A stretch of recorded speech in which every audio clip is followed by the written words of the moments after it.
আসসালামু আলাইকুম ওরহমতুল্লাহি ওবরাকাতু। হ্যালো ভিউয়ার্স, আজকে একটি গুরুত্বপূর্ণ বিষয় নিয়ে আপনাদের সামনে আলোচনা করব।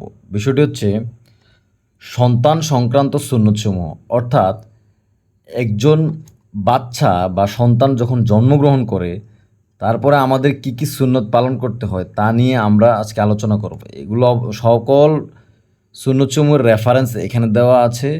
ইনশাআল্লাহ আপনারা এই সুন্নতসমূহ মানার চেষ্টা করবেন। সন্তান সংক্রান্ত সুন্নতসমূহ: 1 নম্বরে, জন্মের পর ডান কানে আজান এবং বাম কানে ইকামতের শব্দগুলো বলা। দেখেন, আপনি যদি কোনোটা না বোঝেন বারবার ভিডিওটি দেখুন। জন্মের পর ডান কানে আজান, অর্থাৎ ডান কানে আপনি আজান দিতে হবে এবং বাম কানে ইকামতের শব্দগুলো বলতে হবে। 2 নম্বরে, সপ্তম দিনে সন্তানের সুন্দর অর্থসহ ও ইসলামসম্মত নাম রাখবে। 3 নম্বরে, সপ্তম দিনে আকিকা করবে, সম্ভব না হলে 14তম দিনে করবে, তাও করতে না পারলে 21তম দিনে করবে। দেখেন, আকিকাটা নিয়ে কিন্তু একদম ক্লিয়ার একটা হাদিস, আবু দাউদ শরীফের ক্লিয়ার একটা হাদিস। সপ্তম দিনে আকিকা করবে, সম্ভব না হলে 14তম দিনে করবে, তাও করতে না পারলে 21তম দিনে করবে।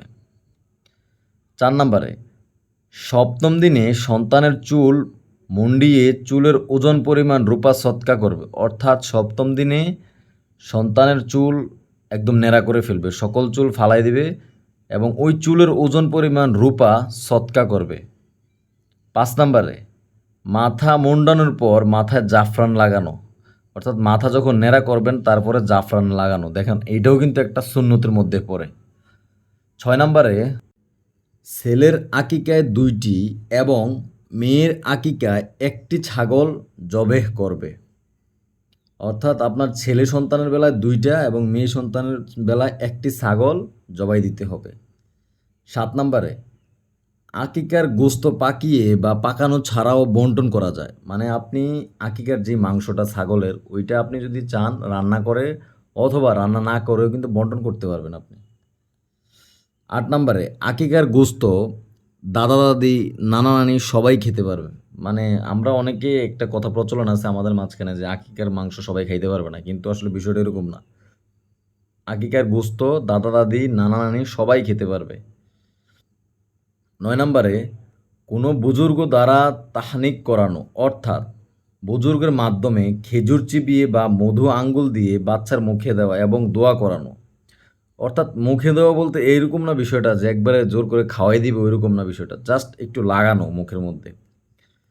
10 নম্বরে, সন্তানের বয়স 7 বছর হয়ে গেলে নামাজ এবং দিনের অন্যান্য বিষয়গুলি শিক্ষা দেওয়া।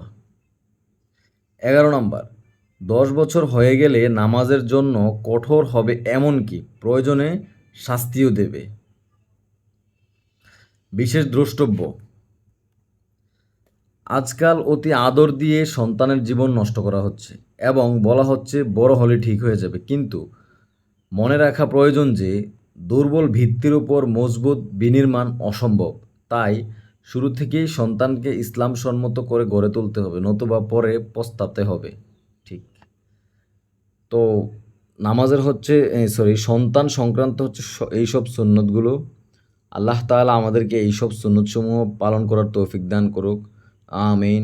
ভিডিওটি শেয়ার করে দিন, শেয়ার করে সবাইকে এইটা জানার সুযোগ করে দিন। আসসালামু আলাইকুম ওরহমতুল্লাহি ওবরাকাতুহু।